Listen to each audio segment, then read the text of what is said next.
Please आप video देखिए please भाई। Hi guys, welcome to my YouTube channel.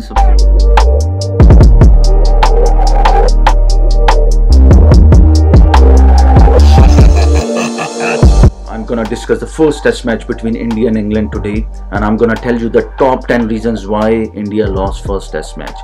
This is brilliant victory for England. The senior pros like Anderson, Root, Stokes made vital contribution, but it was all the newcomers, Sibley, Bess and Leach, playing their first game in India and putting up some noticeable performances. Sibley added the all-important 200-run partnership with his skipper. Bess was the chief wrecker with the ball in the first innings, while Leach, who took a fair amount of beating in the first, came back strongly to pick up 4 second innings wicket. But the man who orchestrated the victory is none other than the skipper Joe Root. Root has won now 6 out of 6 as captain. Positives with this test, especially the performance of the players like their first game in alien conditions.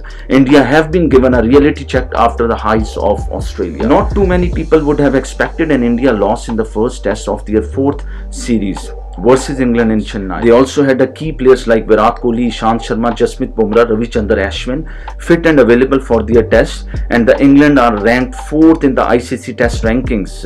The 2 places below India, Joe Root and his side have shown that they are up for the challenge in Indian conditions, and England were the last team that beat India in test series back in 2012 and 13.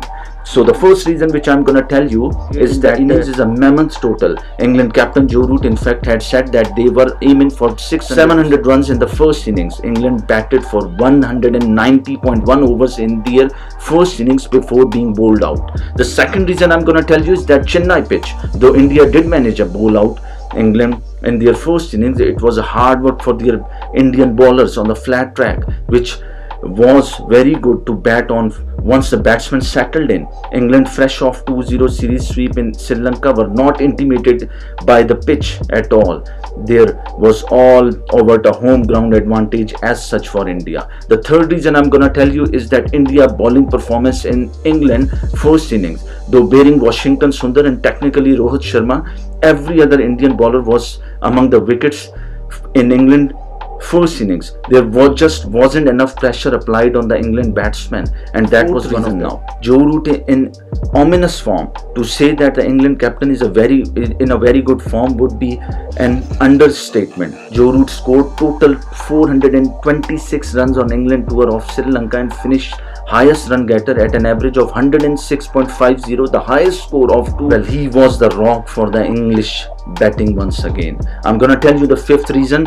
India's conceding first innings leads, and thanks to the England's big first innings score, 578 runs was one of the reasons why they lost the first test. Ishant Sharma looked rusty, and the veteran Indian pacer missed the entire Australia series with an injury, and that was his comeback test. I'm gonna tell you the number 7 reason, Rohit Sharma form. India would have expected more from Rohit Sharma at top of the innings, but that never happened. I'm gonna tell you now the 8th reason, Ajinkya Rahane form. India's test vice captain, who was instrumental both with his batting and captaincy skills in taking India to a memorable series win in Australia, hardly troubled the scorers in Chennai in the first test. I'm gonna tell you now the 9th reason, James Anderson, the art of getting better with age. There was some talk before the first test about whether England would play Stuart Broad to partner Anderson in the first, but no one talked about whether Anderson would find a place in the playing 11. Now I'm gonna tell you the number 11, the reason why they didn't